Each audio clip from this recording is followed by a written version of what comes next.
Donc salut YouTube, aujourd'hui petite présentation du Smith Wesson MP9 de la gamme T4E de chez Umarex, donc en calibre 43. Je vous fais cette petite vidéo parce que tout simplement j'en ai pas trouvé en français sur YouTube. Alors, il y en a en anglais qui sont pas mal, mais bon en français ça permet aussi de toucher une autre communauté et ça permet aussi d'éclairer les choix pour certains. Parce que bon, c'est une gamme qui est diversifiée, hein, la gamme T4, il y a plusieurs modèles, dont le Smith Wesson qui est un nouveau modèle. Celui-ci m'intéressait parce que j'aime bien la marque.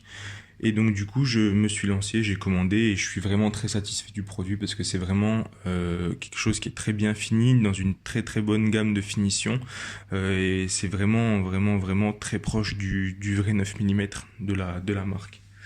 Donc je vais faire une petite présentation simple, on va aller à l'essentiel. Donc pour commencer, il m'a été livré dans une super boîte Smith Wesson. Donc je ne sais pas si ce sera le cas pour chaque modèle ou si ça dépend proprement du site où j'ai commandé. Mais je ne pense pas parce que si vous avez toutes les références, donc je pense que ce sera livré comme ça pour tout le monde. Donc c'est assez sympa parce que la boîte est pas mal, il y a le sigle, il y a le logo. Donc dans la boîte, qu'est-ce qu'on trouve? Il y a ce qu'il faut, il y a juste ce qu'il faut. Donc le livret d'instructions, ça je vous passe les détails pour mettre l'arme en service, pour pouvoir connaître un peu toutes les pièces, etc. Ici vous avez la notice d'entretien, de graissage et de toutes les précautions à prendre pour pouvoir tirer, donc les lunettes, le graissage de l'arme avec les cartouches d'entretien CO2 tous les 250 coups. Donc ça tire ces petites cartouches. Donc là en l'occurrence c'est des balles oranges de calibre 43.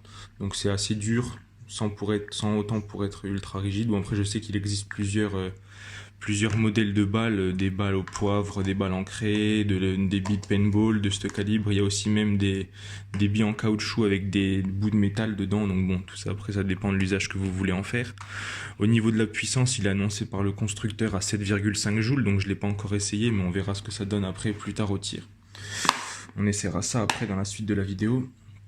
Donc du coup, sinon, proprement parler de ce modèle, donc il est, comme je vous ai dit précédemment, ultra bien fini. Enfin, pour ma part, je trouve que c'est très bien fini, proche des matériaux utilisés pour la fabrication du vrai. Bon, évidemment, pas selon les mêmes normes, mais bon, ça s'en rapproche. Donc vous avez une carcasse toute en polymère, donc ça paraît vraiment solide, bien fini, digne de la fabrication sous licence Smith Wesson.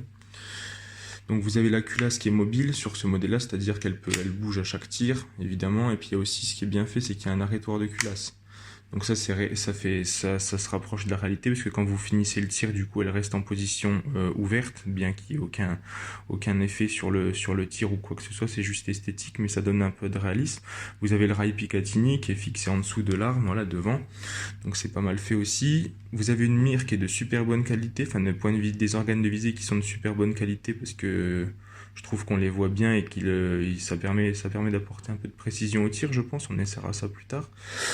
Il est chargé donc avec il y a un magasin de 8 coups dessus, donc la cartouche de CO2 elle vient se placer directement à l'arrière et on peut l'introduire directement via une clé Allen qui se trouve dessous. Je vais vous montrer ça, donc 8 cartouches. Vous avez la possibilité de descendre le ressort du chargeur pour bloquer les balles. Donc vous avez vu qu'il y en a une directement qui tombe après parce que là ça permet de les maintenir correctement. Donc hop, voilà, vous relâchez et ça remonte directement. Donc pour percer la cartouche de CO2, vous avez donc l'appareil, vous avez le petit témoin Smith et Wesson, je sais pas, ça fait pas la mise au point. Voilà. Donc c'est pas mal fait. Là, vous avez juste à glisser devant. Ça permet de débloquer l'accès à la clé Allen qui se trouve juste ici, donc qui est fournie aussi dans la commande, il n'y a pas de problème.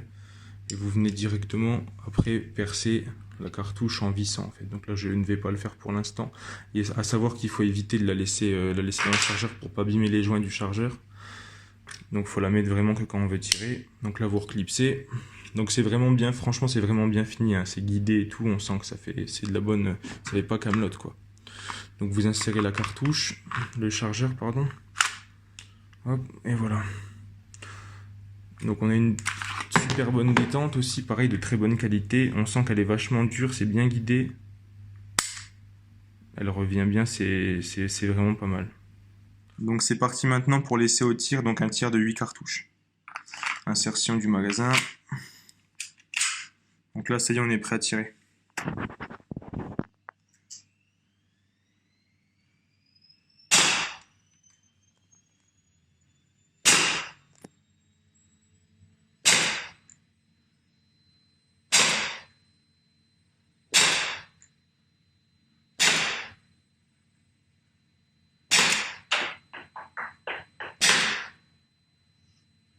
Donc là, le tir est fini. L'arme reste avec culasse ouverte. Il ne nous reste plus qu'à décharger l'arme, rabattre la culasse et c'est bon.